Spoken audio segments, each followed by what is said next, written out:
Bueno, ¿qué tal? ¿Cómo va todo? Espero que estéis lo mejor posible y que, nada, que estéis animados, que esto va un poco para largo, pero que no preocuparos que todo mejorará, seguro en las próximas semanas.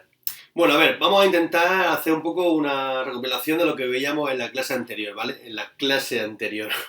Yo comentaba que a partir del 711, cuando la reconquista de la península ibérica comienza, a partir de la propia invasión, eh, hay dos zonas o dos bloques. Por un lado veíamos lo que era la formación del Reino de Asturias, cómo ese Reino de Asturias iba creciendo, se iba haciendo cada vez más grande, ocupaba hasta el Reino de León, e incluso ya veíamos la aparición de lo que era el Condado de Castilla, Castilla, tierra de Castillo, los castillos, zonas defensivas, zonas de frontera en aquel momento, y veíamos cómo era el Duero, el río Duero, lo que marcaba la frontera entre ese reino de Asturias o de León y Al-Ándalus.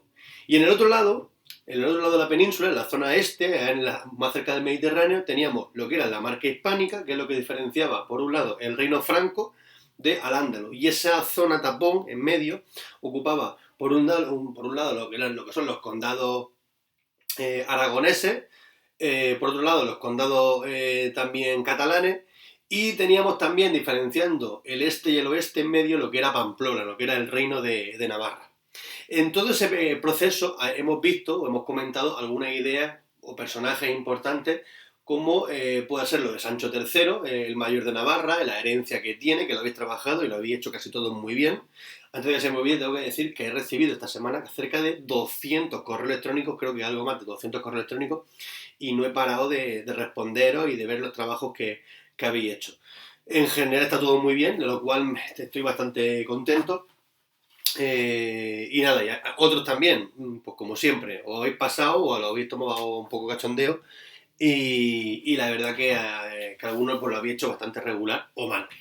Pero también hay gente que lo ha hecho muy bien como si estuviéramos en clase. Que creo que lo importante de todo esto es mantener un poco la normalidad e intentar hacer vuestra rutina el día a día, porque es lo que os va a ayudar a mantener el coco y la cabeza lo más tranquilo.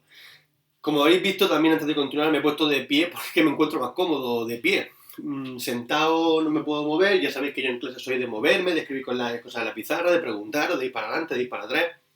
Y si me quedo sentado, pues como que me siento más incómodo y no me sale la explicación o el comentario como a mí me gustaría. Bueno, una vez que hemos comentado eso, pasando a lo que es el tema en sí, hemos visto por un lado en el oeste lo que era Reino de León, Reino de Asturias, lo que es la zona castellana, y en el otro lado hemos visto lo que es la zona de los condados pirenaicos, lo relacionado con Aragón, lo con Cataluña, la marca hispánica, la frontera, y ahí el río, acordaros que era el Ebro, ¿vale? Cómo los ríos marcaban la frontera.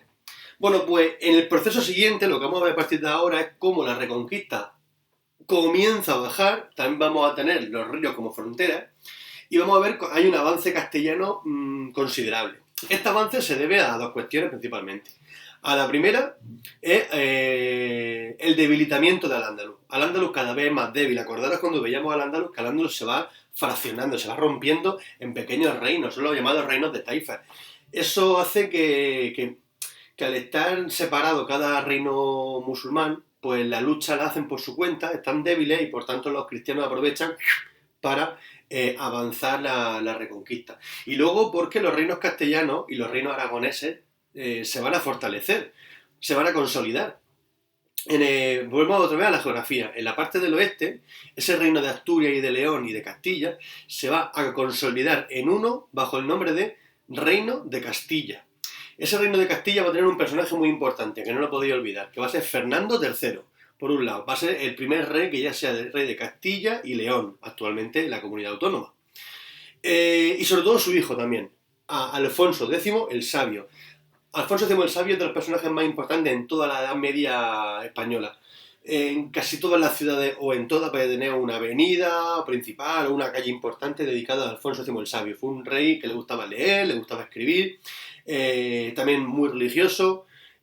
Si no recuerdo mal, está enterrado en Sevilla, creo, o parte de su cuerpo está enterrado en Sevilla, porque parte de sus vísceras también están enterradas en Murcia. Él tuvo una relación muy, muy cercana con Murcia y también con Sevilla.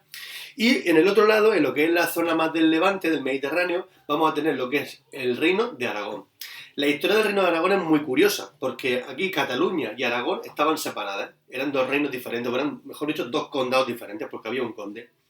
En Aragón, Alfonso I, que era el mandatario en aquel momento, se murió sin descendencia, no tuvo hijos en aquel momento. ¿Qué hizo? Al morirse, su testamento lo repartió entre parte de la nobleza o parte de las órdenes militares que había en aquel momento. Esto no gustó a mucha gente y cogieron a su hermano se llamaba Ramiro, que era un monje que estaba ahí, el hombre, en su monasterio rezando, lo sacaron del monasterio, se casó el hombre, tuvo una hija, esta hija no podía reinar, que va a ser Petronila, y a Petronila la van a casar con Ramón Berenguer, conde de Barcelona. Ramón Berenguer y Petronila se casan. Curiosamente, a Petronila la prometen con un año. Ella tenía un año nada más nacer cuando la prometen con Ramón Berenguer.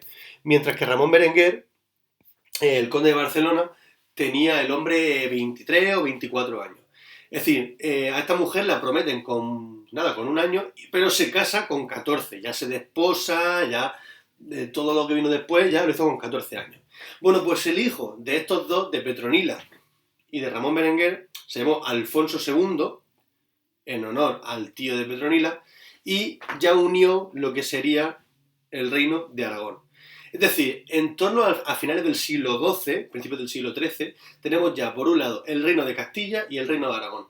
Los dos han cogido todo lo que tienen alrededor suyo y van avanzando lentamente hacia el sur para ir derrotando a lo que sería en aquel momento lo que quedaba de Al-Ándalus. Y como os digo, estaban muy debilitados. Al final Al-Ándalus se va a quedar a partir del 1350, a mitad del siglo XIV, en lo que sería el reino nazarí y Granada, que también lo comentamos en su momento. Como habéis visto, este es un tema complicado, un tema pesado, es un tema que lleva nombres que os suenan a chino, nunca mejor dicho, chino, coronavirus, clic, clic, clic, clic.